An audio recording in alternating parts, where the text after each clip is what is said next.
But welcome to another episode of Breakaway from the Rat Race. And today I have the pleasure of speaking with Leslie Ann Morris. Leslie began her Smoky Mountain, Tennessee investing journey while earning her MBA at the University of Southern California and working in Los Angeles as a commercial banker. How did she do it? We're going to talk about that today. But for over 20 years, Leslie helped high-profile clients like SpaceX, for example, closed a $50 million private equity deal. And then she's applying the same strategy that she's learned and that she's built to grow her real estate portfolio. And she's the founder of two companies in Tennessee, and we're going to talk about them. One of them is specialized in acquisition of properties for short-term rentals, called Invest in Smoky Mountain. And she also has the management side of this with Josh's Cabins Management. And today she's going to share her playbook to motivate others and women and men, but a lot of women into investing in real estate and then also creating some truly passive income in short-term rentals. Leslie, welcome to the show. Thanks, Eric. Thanks for having me. So let's talk about, can you tell us about your experience in creating passive income stream through investing in short-term rental properties? Yeah. I mean, I was in commercial banking for about 20 years, and I had clients back in my early 20s that were like, you need to do this. You know, you've got that like action taker mindset. So real estate would be a really good avenue for you and a way to, get out of sitting behind a desk and underwriting credit. And to be really honest, like I loved banking. I loved what I was doing, but I just felt like there was just so many different rungs to get to where I was, to where like the CEO was on how much money he was making. So I took a lot of what my clients coached me on to heart. And I just knew one day, like I would have that portfolio the way that all my clients did. So, I think there's a philosophy on like the golden handcuff, you get kind of trapped in that W-2 job. I was making extremely good money. I call it addicted.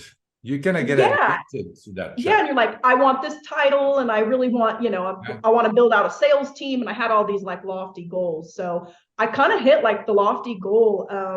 I moved all over the nation with US Bank, and then I ended up with First Tennessee Bank, which is now First Horizon. But prior to that, when I was in LA doing the master's degree, something just kind of immediately unlocked in my brain. And I thought, I think now is the time. And that was in 2019. I started investing in real estate then, and I was able to just scale it really quickly, making really smart decisions and using, my great salary that I had really good credit, no children. So that made a big difference. But I think my drive and determination is really what scaled it so fast. And I won't say I got lucky, because I worked my butt off researching online. I'm really active today in the Bigger Pockets forums. And so that was kind of like, I got my start just picking other investors' brains and leaning on them. And the rest is history. I mean, it just turned out to be this beautiful thing, and just left my W-2 September of 2022. Okay, well, great. Wow. Well, congratulations. That's almost a year. So that's very good. So tell us about kind of like what's the size of your portfolio right now? And maybe give a sense of kind of like how long did it take for you to kind of have your W-2 job, start investing when you started in 2019, and then only like, a few years later, 3 years later, you are able to, quit your day job and then focus entirely on the two businesses you founded. Yeah. Well, yeah, so my portfolio right now has 13 properties. 11 of those are short-term rentals. And then I also have a piece of land that I'm getting ready to break ground on for another short-term rental. They're all in the Smoky Mountains. So yeah, it's probably $7 to $8 million value. And I was able to do that in 3 years. I think the very first step in the strategy was just getting my mindset correct on where I wanted to head and why. And I had absolutely no fear when I jumped in there. So that's important. But I think the biggest key was, I had a really good paying job. I had really good credit, as I mentioned, but I also leveraged a retirement account. I basically just like robbed a retirement account to kick it all off. So that was maybe $60,000 at the time.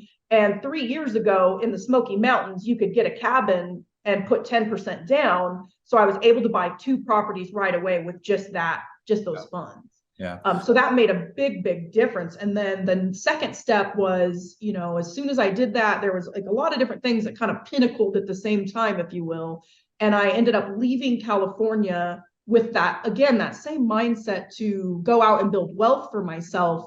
By, getting out of a high, California, everything is way more expensive, right? And my mortgage was really expensive there. And then cost of living, state income tax. And I was able to kind of immediately save a bunch of money because I could just see that vision for what I wanted in the future. So that was kind of how I did it. And then I sold my home in LA, was able to buy a couple of more right away. But then really the cash flow from just those first few, I just, I started learning all these strategies about dynamic pricing, the same sort of strategy that the airlines and hotels use. I was able to apply that to just my few rentals that I had, and just it blew up overnight. And I think I bought 5 properties a year since. That's kind of how I got. And there's been some, like I've done some test markets. At one point I had short-term rentals in 3 states. Now I'm just in the Smokies.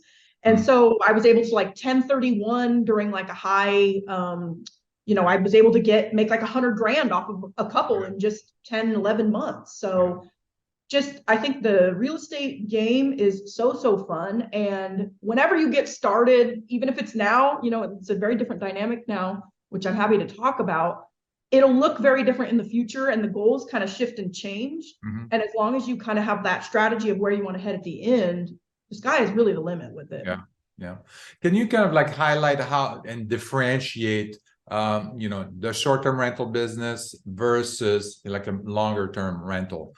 Not in kind of like in theory, but in practice. Like, what does your day look like? You talked about dynamic pricing, and I'm sure a lot of people say, well, I don't have a master's in mathematics to understand all and model pricing and, that kind of stuff. So help us kind of like differentiate the in practice how different is it to manage your portfolio of short-term rentals versus someone that would do it for a multifamily or short-term rental portfolio?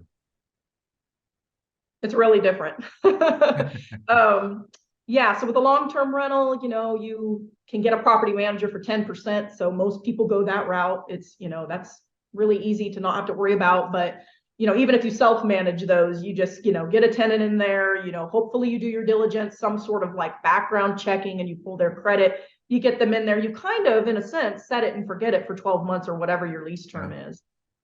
Totally different with short-term rentals. You think with your mindset more like a hotel. It's like a mini hotel. They're each their own little mini hotel. So no lease agreements, and there's advantages and disadvantages to no lease agreements. We get about 7 to 8 different guests per month per property. So it's a really high turn rate. And you think that would put more wear and tear on your property, but it's actually a lot less because it's getting cleaned in between guests. Eyes are getting laid on it in between guests. So if something's broken or missing, you're immediately fixing. A leak is caught versus maybe a long-term rental, it's not as urgent, or they don't let you know. Like, right away with what's going on. So these properties are really high condition in most cases, highly valuable in most cases. But a lot of the things that you have to think about, just off the top of my head, like the immediate things are going to be, you got to furnish them. You've got to set up the utilities in your name. So you are paying, an operating cost the way you would your own home, even if no one is staying in them for the month and they're sitting empty. So there's a high operating cost. You have to have a lot of cash reserves for it. And then you have to think of different insurance policies, not just your typical homeowners or renters policy is going to cut it. There's a lot of different options out there, but I think the major thing that you want to focus on is just commercial liability insurance to protect, your other assets. That's the main thing. And then to the point of like dynamic pricing, there are third-party vendors that you can engage with that will plug in via some sort of like API technology or some sort of integration with your software. It's really getting very commonplace. So it's not like you're having to have a strategy around like pricing each night, but you do want to know have some sort of market experience or be partnering with someone that does have that. That way you can look at the calendar and say, oh, Dollywood has some sort of event going on that weekend. It should be priced higher. So my partner is Beyond Pricing, really great folks.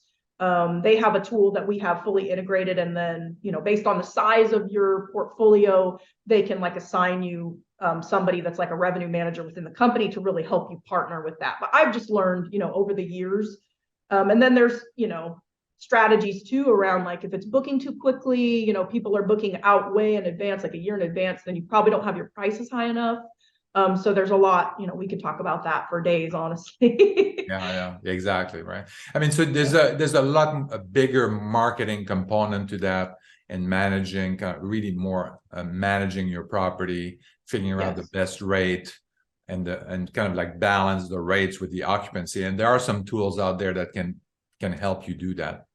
Mm-hmm. Yeah, we didn't even cover marketing. I mean, that's a huge I'm writing a book on passive investing and short-term rentals. I'm writing the playbook on it. That'll come out next year. And one of the things, there's been a big movement around self-managing short-term rentals the same way, an investor would a long-term rental. But I'm seeing I have investors calling me because I do work as an agent as well in the market, ready to list and sell their property because, they did their underwriting. They thought they would self-manage the place, and now it's not making money. They need to get a property manager. They're going to be in the red. Marketing is huge. If you don't know marketing, if you're just relying on someone like Airbnb to get your place booked, that's a bad strategy. That's not going to cut it anymore. It's too competitive. People ask me all the time, is the market saturated? In a sense, it is. But, there's thousands of cabins in the Smokies, but my products are differentiated. My products are what most people are searching. That's what I have that as one of the questions later on. But definitely. I mean, you have to be able to differentiate your properties amongst all the other ones that are out there. For now, can you tell us a little bit about kind of your business model right now? Because you started your portfolio, and now you have a portfolio of rental. You did very well and capitalized also on the sale of your house in California. So this is great. But now you have you've founded two companies. One of them is called Invest in Smoky Mountains, and the other one is Josh's Cabins Management. So can you give us an idea of kind of what they do and what's your business model now with, I guess, your portfolio and these two companies? Yeah, I'll give you the whole story in a nutshell. My portfolio grew to a point where I couldn't self-manage it anymore. That's why I say, you can self-manage short-term rentals, but you can't do it to scale. It's near impossible. Because you could be getting phone calls in the middle of the night from guests. So when I hit 5 units, I was actually just getting ready to graduate with my master's degree. So I spent the summer, getting my agent license and building out a direct booking website. That was when I partnered with but I already was using Beyond Pricing, but partnered with them even more in a sense, and just started building all of these automated tools and kind of putting a focus on how could I continue to scale this because it was so lucrative. So you try to automate a lot of the tasks and the process and the integration, basically. Yeah. So for example, when somebody books, I'm not the one messaging them, and now I have a team. But it's an automated thank you for booking. Here's what to expect in the coming weeks. We get a security deposit on our own software, and we have them sign a rental agreement. There's a lot of things that we have in place, because now, I got fully licensed to be an agent, and then I became fully licensed as a property manager because I had begun building a brand around Josh's Cabins. And so I just, basically, I think the main thing I wanted to do, because I had so many people from California, that's primarily where I'm from, and that's my network of people. It's becoming nationwide really quickly as I do more podcasts and talk, but I wanted to create some sort of a system, outside of doing some sort of fund or syndication, which I'm also involved in. But this really was giving someone that maybe is has a very high paying W-2 job. They either want to leave it or they don't, whatever, it doesn't matter. But a place where they could go buy a nice vacation home. Their family could use it if that's what they would want to do. But somebody could recommend what should you buy and how much should you pay, because, my portfolio is so sizable. I have that knowledge now. But not only that, we could take it one step further. We can help you acquire it. And then we can also help you on the backside of the exit And oh, by the way, we can manage it for you as well, Yeah. through, we spend thousands of dollars a month in marketing, and we have several like direct marketing relationships with all the entities in like Pigeon Forge, Sevierville, Gatlinburg. So that's kind of what I wanted to do in that market. And I think for me, there was like a selfish component. I just couldn't self-manage anymore. So it came out of a necessity, a problem that I personally had. Yeah. And then I saw an opportunity because everybody was like, help me, help me. And I was like, I'm just not set up to do that. So I did become set up to do that and realized that there was a real problem in that market with knowledgeable agents that were also investors. Many of the agents just knew investing because they helped people buy cabins for like 20 years or whatever. But that's kind of a different mindset when you're seeing the numbers Yeah. month over month. You have more of a grit and a passion to see your clients succeed. Yeah. Yeah. I mean, I agree. I mean, this is, I mean, we're doing that with like our turnkey business as well, kind of helping people on the West Coast and the East Coast to basically invest and build that passive income portfolio. So they would be able to, if they have a property already in the Smoky Mountains, they can just talk to you and say, can you manage this property? And because that's a challenge to find these property management companies that can understand the marketing piece of it and managing the property and the customer service.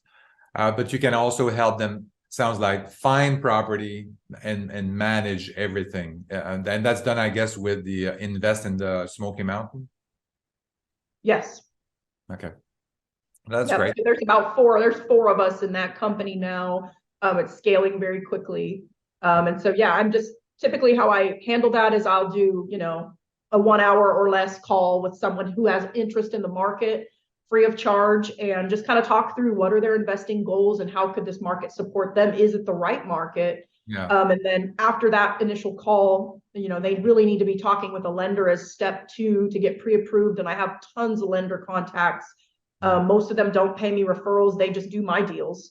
Yeah. Awesome folks. Most of them own cabins also. And then, next step after that is once they get that pre-approval letter, then we start to shop and we're just ready. I'm going to write an offer after I get off this call, a cabin that came on the market it's already going multiple offers. So it's like, get your pre-approval and then we start shopping. Yeah. Okay. Yeah. So can you walk us through kind of your process for underwriting these short-term rentals? Sure. Yeah. I don't look at any sort of cap rate because it is single family. I would do that for a company like SpaceX or, back in the banking days. Yeah. But we just look at net operating income, NOI, and then look at cash on cash, like years 1 through 5. So, for short-term rentals, most of the time in my market, you're buying them turnkey. So really your cash is only going to be your down payment and your closing costs. Mm-hmm. Now, if it comes unfurnished, which is really rare, that doesn't usually happen, you may need to buy furniture. So that would be included, or if you need to do some sort of carpet or flooring or painting, what have you. So that's your year 1 cash in the deal. And then I'm coaching clients on either how to figure out what sort of rental income we think it can make, just based on, doing some like research against what your competitors are charging. You can use a tool like AirDNA, or there's key data, but they haven't been very accurate for me lately. They've been really underestimating where rental revenue can fall. Or I can, my company can put together some sort of pro forma to figure out, based on something else we manage, what it can do. And then you're taking those figures along with your net operating income, which is just, you're looking at what your actual expenses are going to be, which we help clients plug those in as far as like, you're looking at utilities, water, electric, Wi-Fi, TV. If you have to have flood insurance, there are flood zones in the Smokies, believe it or not, even though it's mountainous. There are some pockets. And then if you have like an HOA fee, or if you are going to use a property management company, that's a big component of, calculating that net operating income. And then just figuring out, like, for every dollar you put in that deal in year 1, how much are you expecting to make back out of that? So for me, I have deals in the early days that were at 60% cash on cash. That's going to be really hard to do right now. I just bought one just a few weeks ago, and that one expecting 23 to 24% cash on cash, and net operating income of about 45,000. So it was a very solid deal. It's a special cabin. It looks completely different externally than a lot of other cabins. It's like black on the outside.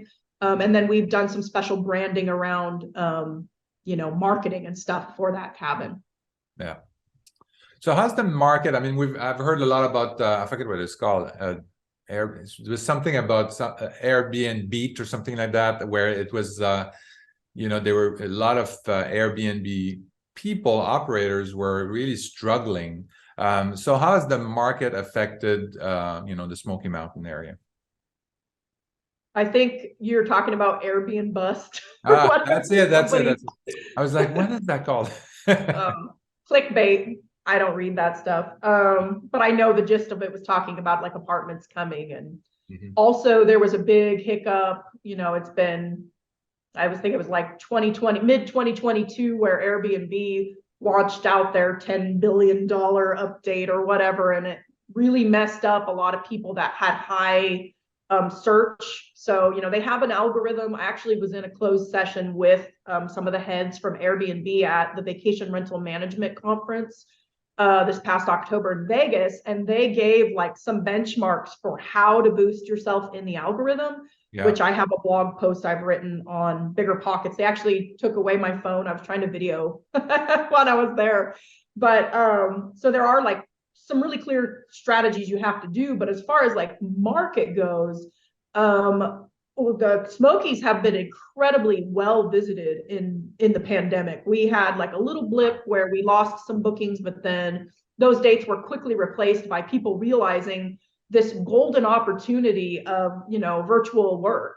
And so we even catered to like police or nurse, medical practice, first line folks that just needed like a break. So it was really a good time for us. And then I would say in 2022 still performed really well, but we saw like our first back to school season in 2 or 3 years. So like August, September were a lot lower than they should have been, but we quickly made that up. October is a huge like fall colors of leaves. People are coming from all over to have a break. So October was really, really good for us, and December was phenomenal. So now we're seeing a slowdown again just in January, February, where, they spent their travel dollars maybe December. And so now I'm expecting it to just go through the roof March, April, May. So if you're considering Smoky Mountains, the time to be getting something under contract is literally right this minute, because by the time you close on it and get it ready to list, that's when the spring travelers are going to just be going bonkers trying to get there. So, the park is free. It's the largest national park in the United States. And then because of that, there's so many different like tourism things. Like Guy Fieri just opened a 43,000 square foot, like Dave and Buster's basically. Then you've got Dollywood, you've got Paula Deen's amusement park, and then a French company just signed a land agreement to build another theme park. We've got Jack Daniel's breaking ground on a distillery.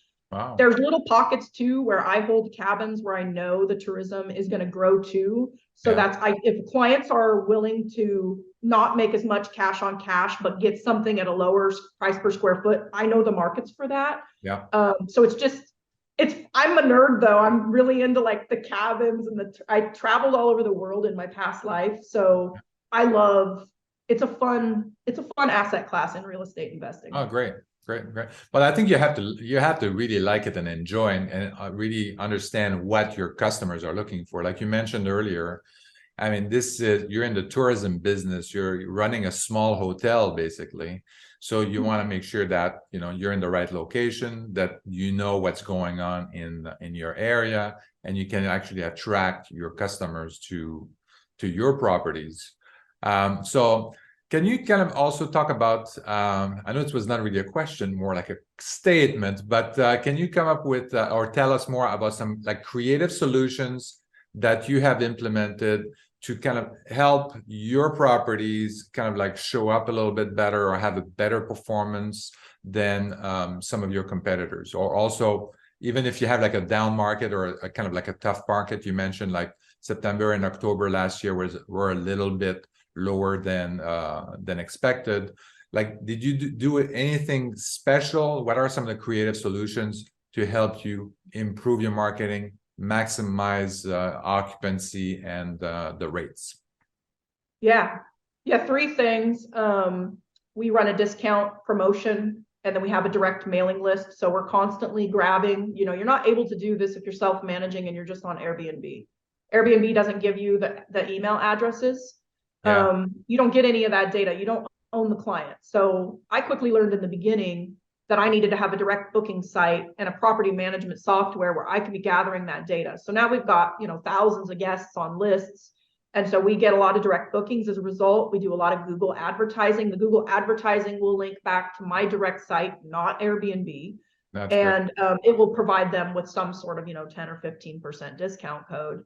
The other thing I do prior to getting into any sort of situation where you've got low occupancy is when I buy a new cabin, I brand it so that it is highly Googleable and very much recognizable. So I bought one mid to late 2022 that is Whiskey Whispers Lodge. So if you think about like the short-term rental game in Florida, right around Disney World, where people are staging the homes to be like theme parks within the home, that's kind of what we did here. We loaded the thing up with anything whiskey related, whiskey barrels, you're immersed in this, like, it's not crazy over the top, but when you go there, you have this feeling of like you are somewhere special. You turn on the tap and it's whiskey coming out. Yeah. That kind of house.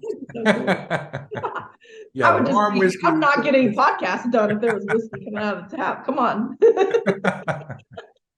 But no, like that kind of thing. And then we do have partnerships with like Old Smokies and all the moonshine distilleries. We are social media sharing. That's the third thing. So anything basic, like we make like an Instagram reel or TikTok is really doing well for us right now. So we're getting people that are seeing these like beautiful images of the cabins and they're like, ooh, you could go have this like amazing, what was it? Pumpkin pie moonshine, some crazy thing. So just that cross communication. I actually had I did not know the person, but now we're partnering with them. But the state of Tennessee has their Department of Tourism board has an Instagram page with, I don't know, 100,000 followers or something. And they had reshared something that my team sent to them. And it got us like 3 or 4 direct bookings right away. And we're able to tell because we have like a custom field where they type in where they heard about us and it said Instagram. I was like, oh my gosh, that was the best free marketing ever. So those sorts of things we're doing, but and the Googleable name thing is really key. Like everybody wants to name their cabin like Smoky Mountain Bear Cabin or Mountain View or whatever. That's just not highly Googleable. So people have become very clever because as a guest using Airbnb, you're going to pay 15% to Airbnb to book that cabin. So if you see the name of the company and the name of the cabin, and you're smart enough, you could Google that to find a way to get rid of that 15% fee. So we're hoping by like, having these highly Googleable names, people will do that. Yeah, I really like that strategy because I think you could use Airbnb and you probably VRBO and all that kind of stuff, but having your own site to take on your own reservation, get to know your customers and all that kind of stuff. I think that's highly valuable because one of the things that I'm worried about if I'm on Airbnb is that I have a bad guest comment and then all of a sudden I'm on 3 stars or 4 stars and then I'm not on the top page for people that want to go to Tennessee. I mean, that would, ruin the business potentially if I rely uniquely on Airbnb, right? Right, exactly. I mean, one little thing could hiccup you for sure. I think we still want to use Airbnb, right? Because it gets us a lot of new guests. But what you want to do is get them if you can get them, they were happy, they love you, they want to rebook, get them direct. And so how we do that is as soon as they book through Airbnb, we push out an automated email that has them sign a rental agreement where we collect their email, their address, their email, their phone number, and then their credit card for a security deposit. And so then we're able to use that data to retarget them, to leave a review on our website, to then come back and rebook with us directly. And so it's a win-win because if they enjoyed their stay, they're going to save money by booking direct and cut out that marketing company that takes, they take a cut from both sides. Yeah, that's very smart. I really like that idea. And then the other thing too that I want, so going to talk a little bit technical stuff, but I mean, if somebody goes to your site and they want to book the cabin, and then somebody goes at the same time and want to book on Airbnb at the same time. So how do you, is that coordinated? You have like yeah, how does that work? Yeah, I love to talk about that because so this is another issue where if you're a self manager and you don't have a property management software and you're just on, like, let's say you're on Verbo, which also puts you on Expedia and some other, and then you're on Airbnb, there's some technology called iCal. And iCal is basically like you're sharing the calendars with links with both. Okay. But there's hiccups with that technology. It's not foolproof. So they could essentially get a double booking. And I have seen that happen. Yeah. But the way we're set up is we're set up through a direct API through the property management software. So it's instantaneous. As soon as someone's booking, it's blocking all the calendars. It's fully integrated. It's actually the same technology that I was using in banking. Okay. So, and it's not, I'm not, I mean, I know coding, I studied that in school, but I hired like an engineer developer to help me at my property management software company, get that all set up to make sure it was foolproof. So that's what I'm saying. Like, if you want to do this to scale and you want to do it right, you really need somebody who knows their stuff and has the stuff set up, because you create a job for yourself, which is what I did. Excellent. So as a woman, I mean, as a woman, so you're a woman in real estate, but you already face some challenges, I guess, as a woman in the financial industry. So tell me about kind of, you know, kind of some of the challenges that you face when you entered the real estate industry. And I know that, you know, one of your, you know, big mission is to empower women to invest more in real estate, especially in short-term rentals, I'm assuming. But you know, and I think you have a mission to basically empower like 1,000 women to become millionaires through real estate investing. Tell us more about that and your drive and kind of like what you experienced. Yeah, I haven't really had any like major negative things to really talk about. I think my mindset and my vision on how I look at life is really healthy. So if I see somebody is being negative towards me because I'm a woman in business or something, that's just, they're looking at it through their lens, right? That's their issue, not mine. Yeah. But more importantly is like, what can I take from that? Was there some kind of silver lining, something that I could embody or do better the next time? For example, I had bought a condo in Panama City Beach, Florida, because, everybody was talking about the panhandle. It's such great performance for short-term rentals. Well, the insurance costs about killed me. And then not only that, the quality of the guests was really poor. So I sold that place within 10 months. I walked away with about 100 grand in equity, like 112. And then I did a 1031 exchange. And that's how I bought the Whiskey Whispers Lodge this last year. So I actually had no cash in that deal. It was my cash, but it was old cash. But, just pivoting quickly, those kind of things. But I think a lot of what I've built up this, body of work of who I am as a person, as an investor, as a woman over the last 20 to 25 years. And I've always had this strong streak, strong drive inside me to help motivate, empower, lift up others, whatever that means. I see a lot of women. I was on a major division within the bank that focused on DEI and focused on women's empowerment. I was in a lot of different circles within US Bank. And so I kind of wanted to take some of that, what I did there, and do that within my own companies. So I'm getting ready to form a women's mastermind that's going to be strictly focused on some sort of strategy around getting shit done, if I'm allowed to say that. Because I think women they have this shut down imposter syndrome mindset.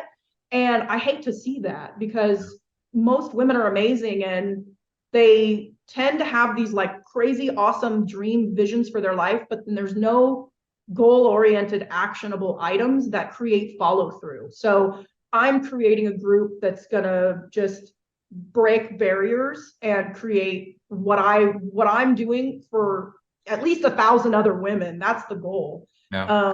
And it's just, I learned some statistics about, there's only 1/3 of all investors are women, and yet 90% of all wealth is created out of real estate. And I just want to change that. I want to shift that, but it's not just real estate. If you're not a real estate investor, you don't see that for yourself. that's fine. There's still a lot of traits within this game that you can embody for yourself to really go out and make an amazing life. You get one chance, right? We assume we get one chance. Yeah. So like, let's do I it. got a few chances, I think. So I think you're fine. I mean, you can But try. I'm happy to empower men too. Before I left US Bank, or before I left First Tennessee, First Horizon, I actually mentored and coached a small handful of what I consider peers that were men, about how to take action in their careers. And so I'm not just strictly saying only women, but that is, obviously near and dear to me. Well, I think women face definitely a unique challenge. I think they have a different point of view, different perspective, and also the way the way other people interacts with women in real estate and business is different. And of course, I don't know that for a fact, but I think I think there is a difference, and I've been told there is a difference. So I think it's important to have a mastermind. I think would really help to help these women kind of like adapt, see it differently, and see it maybe as positively as you are. And then because that definitely helps you move forward if you have the right positive mentality, and these things kind of don't bother you. I mean, I think that that would help me out to move forward, because every once in a while you always have that bunch of naysayers, so you have to be able to push through that. So if you don't surround yourself with the right people too that are lifting you up, that can be really devastating. I could have like a great idea and go to like, some particular person, and they could be like showing me all the reasons why that's not a great idea. And then if that's the only opinion you got, that kind of clouds your judgment. So, I don't know if I want to say it, but it's like I recently had to cut some people out of my life that were like that. Even me, super Mrs. Positive, outgoing, mastermind mindset strategy woman, like, you still sometimes hear that, and it's somebody that you admire and care about that's doing that to you. It's like, maybe you want to pivot away from that person, and find people, surround yourself with, I hate the cliche term tribe, but unfortunately people resonate with that and understand what that means. So surround yourself with the right tribe, with the right, ass kickers that are going to be there alongside you and help you get it done. That like, don't get people that want to compete with you or naysay you. Get people that want to lift you up and believe in you. And if you put your genuine self out there, you're going to attract the right kind of people. So that's like a little bit, some of that too. It's non-real estate, but it's just very important for women. I think this is kind of the beginning. I think it's really having the right mindset, the right attitude, and then surrounding yourself build a team around you that's gonna make you better and improve and help you to succeed, basically. So I think that totally agree with that. So tell me, any kind of like upcoming projects? I know you mentioned your book that's coming out, which is going to be kind of like a playbook for short-term rentals. Any other and then you mentioned a mastermind. I don't know if how firmed up it is or how solid this is, but kind of like how can people kind of maybe follow up with you and follow you on social media so that they know when the mastermind is going to happen, then they can join. They can join that group. So I'm really active on Instagram. So it's instagram.com/ I think they use the @ symbol. So it's @leslie.ann.morris, and it's Ann with an E. And from Instagram, I have a link tree and everything, like other podcasts I've recorded, where my educational, my written stuff is. That's all there.